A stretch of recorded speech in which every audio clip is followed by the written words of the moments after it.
네, 이거는 제가 시황에서 한번 간단하게 소개를 해드렸습니다. 자, 지금 MVRV 기반으로 봤을 때 지금 알트코인 시즌이 다가오는 것 같다라는 거죠. 이건 어떤 근거냐 하면은 아직까지 알트코인 시즌은 다 이렇게 보실 수가 있습니다. 그래서 우리가 지금 아직까지 알트코인을 투자하지 않으셨더라도 기회가 충분히 많다라는 것을 알 수 있습니다. 그래서 우리는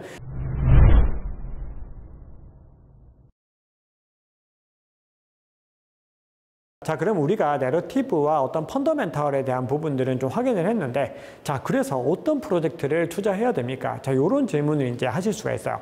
자, 그러면은 오늘 이제 특정한 종목들은 제가 이제 향후에 새로운 프로젝트들을 통해서 계속해서 소개를 해 드릴 겁니다. 오늘은 어떤 섹터를 기준으로 해서 선택을 할 것인가, 요런 것들을 주목하셔야 됩니다.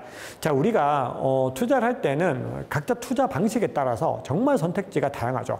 어떤 분들은 뭐 굉장히 많은 프로젝트들을 아주 그냥 다양하게 담고 가는 분들이 있는가 하면은 어떤 분들은 아주 소수의 선별된 프로젝트들만 담는 분들도 계십니다. 그거는 각자 투자의 성향에 맞게 이제 결정을 하시면 되는데요. 자, 여기서는 그러면 이제 어떤 것들에 더 투자를 해야 되는지를 설명을 드리겠습니다. 즉, 우리가 선택과 집중을 하든 분산을 하든 우리가 어떤 범위를 어디까지로 잡을 것인가를 생각해 보면은 크게는 우선 생태계를 좀 보실 필요가 있습니다.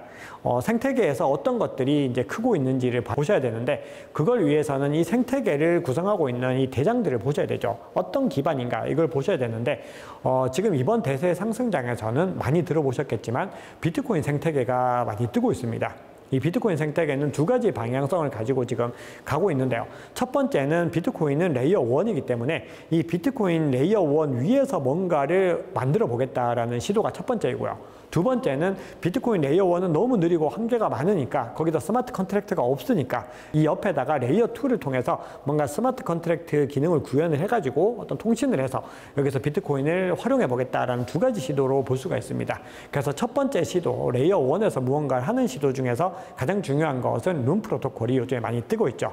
그래서 최근에 DOG라고 하는, 독이라고 하는 민코인이 뜨면서 비슷한 이 룸 프로토콜 기반의 민코인들이 뜨고 있습니다. 요거 매직 에덴 같은 데 가셔가지고 룸 프로토콜 분류 가셔서 확인하실 수가 있고요.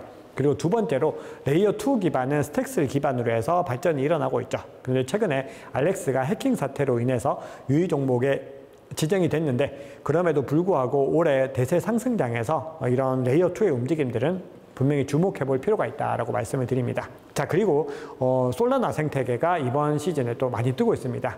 지난 시즌에서는 그냥 솔라나가 많이 떴다면은 지금은 솔라나 기반으로 많은 프로젝트들이 유의미하게 태어나고 있기 때문에 이 솔라나의 흐름들을 보셔야 되고요. 그리고 이더리움 생태계 위에서 이제 베이스라고 하는 레이어 2 생태계도 주목하셔야 됩니다. 지금은 어떤 민코인 위주로만 지금 펌핑이 되고 있지만 이 위에서 어떤 탈중앙화 거래소라든지 그런 부분들이 계속해서 활성화될 수 있기 때문에 우리가 확인을 하셔야 되죠. 그리고 가장 최근에 뜨고 있는 게 톤 생태계입니다. 지금 톤에 대해서는 최근 들어서 안 좋은 이야기들이 많이 나오고 있습니다. 워낙에 지금까지 어떤 부대낌 없이 거침없이 상승을 했기 때문이죠.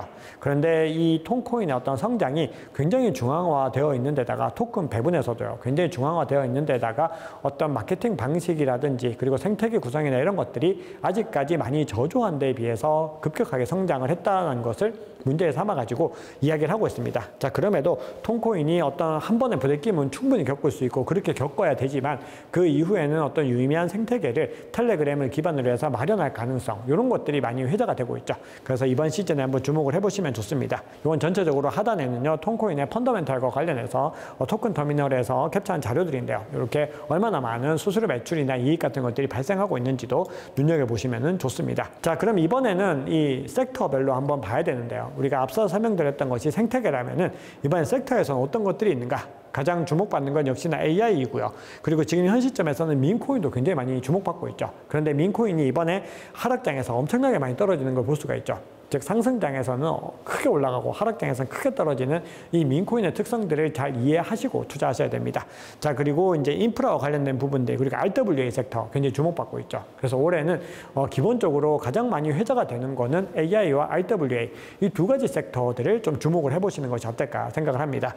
자, 그 외에도 뭐 이더리움의 베타로 어떤 이더리움의 수혜를 받을 수 있는 코인들이나 뭐 디핀, AI와도 굉장히 밀접한 관계를 가지고 있는 프로젝트이죠. 그래서 뭐 렌더라든지 아카시 같은 프로젝트들은 AI 섹터에도 포함되지만 디핀 섹터에도 포함이 됩니다. 왜냐하면 GPU 공유라고 하는 그런 성격들이 두 가지에 다 부합이 되기 때문에 그렇습니다. 자, 그리고 게임파이와 룬 프로토콜까지도 이제 좀 주목해서 보셔야 된다고 말씀을 드렸습니다. 그런데 게임파이 같은 경우는 지금 현 시점에서 많은 어떤 관심들은 받고 있지만 크게 부각되고 있는 프로젝트들은 현 시점에서는 그렇게 많지는 않은데요. 가령 지금 시점에서 좀 주목하셔야 되는 거는 결국 플랫폼이고요.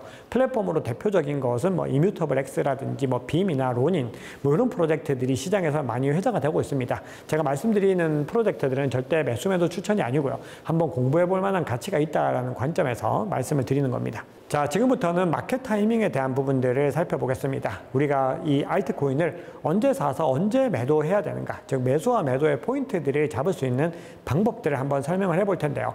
여기서 중요하게 이제 보셔야 되는 거는 온체인 지표를 통해서 확인하는 부분들입니다. 우리가 차트를 통해서 많이 확인할 수 있죠. 차트를 가지고서 투자하는 것은 이 비트코인과 알트코인, 즉 암호화폐 투자할 때는 굉장히 유용한 방식이라고 생각을 합니다. 그런데 이런 기술적인 분석 하나만으로 투자를 하기에는 방향성들을 파악하는데 굉장히 어려움들이 있기 때문에 우리가 추가적으로 온체인 지표와 각종 지표들을 확인하시면은 조금 더 이 객관성들을 높일 수 있다라는 것을 말씀을 드립니다. 자, 우선 최적의 매수 타이밍을 이야기를 할 때 이 조언을 꼭 말씀드리고 싶습니다. 지금 시장이 생각보다 잘 살아나지 않고 있고 오를만 하면 또 떨어지고 이런 과정들이 반복되고 있는데요. 결국은 이런 겁니다. 존 태플턴이 이야기했던 것처럼 최적의 매수 타이밍은 시장의 피가 낭자할 때다라는 것을 우리가 반드시 주목하셔야 됩니다. 우리가 시장이요 정말 무너질 것 같고 다시는 안 올라갈 것 같은 그런 아주 공포스럽고 절망적인 기분이 든다면 이제는 매수할 타이밍이고 올라갈 시기가 다가오고 있다라고 보시면 됩니다. 그런데 시장에서 앞으로 끝도 없이 올라갈 것 같고 얘는 천정부지로 올라갈 것 같고 환희에 차 있다. 그러면 얼마 지나지 않아서 다시 하락세로 접어들게 됩니다. 자, 그리고 또 하나 명언을 말씀드리면은 존 태플턴이 이런 얘기도 했어요. 이번만은 다르다라는 조언이야말로 이 투자자들을 가장 손해보게 한 말이다. 늘 대세 상승장이 다가올 때 되면은 이번에는 이런 이유를 들어서 안 될 것 같다. 여러 가지 이유를 대가지고 이번에는 안 될 것 같아. 뭐 가령 이번에는 현물 ETF가 나와서 안 될 것 같아. 뭐 이런 얘기들을 한다라는 거죠. 그렇지 않습니다. 결국 시장은요, 갈 때가 되면 가게 되고요. 그리고 시장의 사이클이라고 하는 이런 기전들은요, 계속해서 적용될 가능성이 매우 높습니다. 다만 그 변동성의 폭 자체는 과거 대비로 낮아질 가능성도 있기 때문에 너무 과도한 기대를 또 하시는 것들도 자제를 하셔야겠죠. 그래서 우리는 그런 관점들을 가지고 종목 타이밍에 대해서 한번 알아보겠습니다. 네, 이거는 제가 시황에서 한번 간단하게 소개를 해드렸습니다. 자, 지금 MVRV 기반으로 봤을 때 지금 알트코인 시즌이 다가오는 것 같다라는 거죠. 이건 어떤 근거냐 하면은 비트코인의 MVRV보다 이더리움의 MVRV가 더 상승을 하고 있다라는 관점입니다. 결국은 알트코인 대세 상승장이 온다라고 하는 것은 이더리움이 먼저 출발해야 된다라는 거죠. 그리고 지금 우리 이더리움이 출발해야 되는 시점이 다가오고 있습니다. 7월 2일을 기점으로 해서 이더리움의 S1이 승인될 가능성이 있다라는 것들이 나오고 있고, 만약에 그 지점이 아니더라도 여름에 승인될 가능성이 높다라고 게리 겐슬러가 직접 얘기한 만큼 그 시장에서는 이번 하반기 그리고 3분기를 기점으로 한 어떤 변화의 흐름들을 많이 주목을 하고 있습니다. 자, 그런데 우리가 알트코인 시즌 인덱스 상으로 봤을 때는 아직까지 알트코인 시즌은 거리가 없다, 이렇게 보실 수가 있습니다. 지금 이 지표는요, 지금 16으로 오늘 캡처 시점으로 나오고 있는데요. 이 16이라고 하는 거는 총 50개 메이저 알트코인들 중에서 비트코인보다 수익률이 높았던 알트코인이 고작 8개 내외밖에 안 된다라는 의미입니다. 이 시점 기준으로.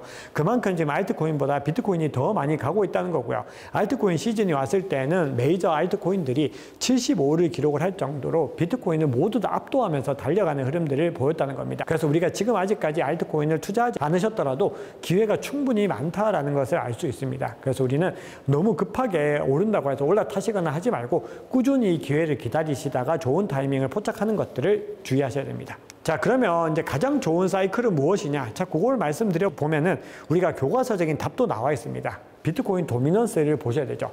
비트코인 도미넌스라는 것은 비트코인의 점유율을 의미하는 겁니다. 기본적으로 비트코인이 크게 상승한다. 그럼 비트코인 도미넌스가 상승하는 것이 더 정상적인 상황인 거죠. 그런데 비트코인이 상승하는데 비트코인 도미넌스는 상승하지 않고 오히려 하락을 했다. 그 얘기는 알트코인이 더 크게 달려갔다는 거죠. 결국 그런 흐름들이 나올 때가 바로 알트코인 대세장으로 진입을 한 겁니다. 그래서 우리가 만약에 나는 조금 더 안전하게 투자하고 싶다라고 생각하시는 분들은 그렇게 알트코인 대세장이 들어오는 들어오는 시점에서 투자를 하는 것도 하나의 방법입니다. 대신 지금 시점에서 투자하는 것보다 알트코인의 시즌이 도래했을 때는 가격이 이미 더 많이 올라가 있을 거라고 생각을 합니다. 즉 내가 단기 미실현 손실을 감당할 수 있을지, 그리고 좋은 구간에서 매도 포인트를 잡을 수 있을지, 이런 구간들에 따라서 지금 알트코인을 투자할 수 있는지 없는지 여부를 판단해야 되는 거죠. 자, 그러면 알트코인의 어떤 매매 타이밍을 잡아갈 때 가장 중요한 것들은 어떤 부분이 있을까요? 바로 첫 번째 하나만 꼽자고 하면은 반드시 저평가 구간에서 사야 된다는 건데요. 지금 뒤에서 이제 저평가 구간들을 어떻게 판별하는지를 설명을 드릴 겁니다. 자, 그런데 요것 하나만 주의를 하셔도 알트코인으로 피해를 최소화하실 수가 있습니다. 즉, 알트코인은 절대로 상승하기 시작하면 올라타지 않는 겁니다. 그냥 과감하게 보내주시고 이게 떨어져가지고 정말 바닥을 찍고 이 정도까지 떨어져도 되는가라는 의구심이 들 정도로 많이 떨어졌다. 그러면 그때부터는 들어가야 될 타이밍이 다가오는구나, 이렇게 생각을 하시면 됩니다. 나중에 이제 대세 상승장이 오게 되면요, 우후죽순으로 펌핑이 일어날 겁니다. 그때 많은 분들이 포모를 이기지 못하고 급하게 올라타시게 될 텐데, 그런 구간들에서는 절대로 올라타시지 말고 떨어진 구간들에서 가져가셔야 되고, 만약에 내가 가지고 있는 코인이 급등한다면은 이제 내 것이기 때문에 그때는 매도 포인트를 잘 잡는 훈련들을 해야 되는 거죠. 네, 그러면 알트코인의 저평가 여부를 판단하는 온체인상으로의 기준을 한번 살펴보겠습니다. 굉장히 다양한 온체인 지표들을 참고를 하고 있는데요. 우리가 대표적으로 좀 활용하기에 가장 유용한 것들을 말씀을 드려보면은 저는 뭐 두 가지 정도를 설명을 드립니다. 첫 번째는 SOPR 지표, 단기 보유자들의 SOPR 지표를 활용합니다. 즉 지금 단기 보유자들이 수익을 보고 있는지 손실을 보고 있는지를 확인하는 건데요. 이 기준이 1입니다. 그래서 1보다 낮은 구간에 위치를 하고 있는 이 구간들이 바로 저평가 구간으로 볼 수가 있다는 거죠. 그래서 이 구간들이 더 많이 내려갈수록 저평가된 구간이고, 그리고 14이평선 기준으로 그것을 하회하는지를 보셔야 됩니다. 자, 만약에 그 구간까지 떨어진다라고 했을 때는 기본적으로 이 구간이 완전한 바닥인지 이런 것들은 확인할 수 없지만 온체인상으로 일단 기본적으로 저평가 구간으로 보는 겁니다. 그래서 판단 여부들을 이제부터는 바이 더 딥을 잡기 위한 어떤 모니터링을 더 집중적으로 해야 되는 거죠. 그리고 또 하나 보는 부분들이 산티멘트에서 MVRV 지표를 대략 뭐 30일이나 60일 이렇게 단기 구간으로 보시면은 바이 더 딥 구간들을 조금 더 선명하게 보실 수가 있습니다. 그래서 과거 어떤 패턴상으로 어느 구간까지 떨어졌을 때 반등을 하는지 여부를 살펴보면은 우리가 이 구간에서 물량을 조심스럽게 더 넣을 수 있는지, 아니면은 조금 더 시장을 관망해야 되는지, 그런 것들을 관찰하실 수가 있다는 거죠. 네, 그러면 매도 시점은 어떻게 잡으면 될까요? 매도 시점은 방금 말씀드렸던 것들을 반대로 하시면 되는데요. 여기서 덧붙여서 또 하나 보는 것이 바로 이 선물 거래 지표입니다. 그중에서도 펀딩 레이트가 얼마나 많이 상승을 해서 굉장히 이 시장이 과열 구간에 들어가는지를 보시는 거죠.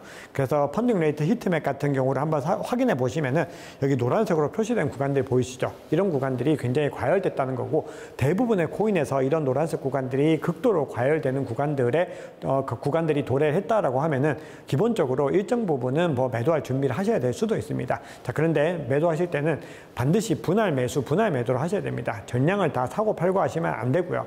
만약에 내가 100%, 200% 수익을 거뒀다라고 하시면은 원금 정도를 먼저 회수하는 전략을 활용하시는 것도 굉장히 좋습니다. 그래서 이 시장에서 어떤 전략적인 움직임들을 가져갈 때는 결국은 내가 가용할 수 있는 시드들을 많이 확보하고 있는 것들도 중요하기 때문에요. 그런 관점에서 계속해서 자본의 흐름들을 스스로 한번 만들어보는 연습들과, 그리고 중요한 구간들이 어딘지를 찾아보는 연습들, 이런 것들을 해보시면은 투자에 도움이 되십니다.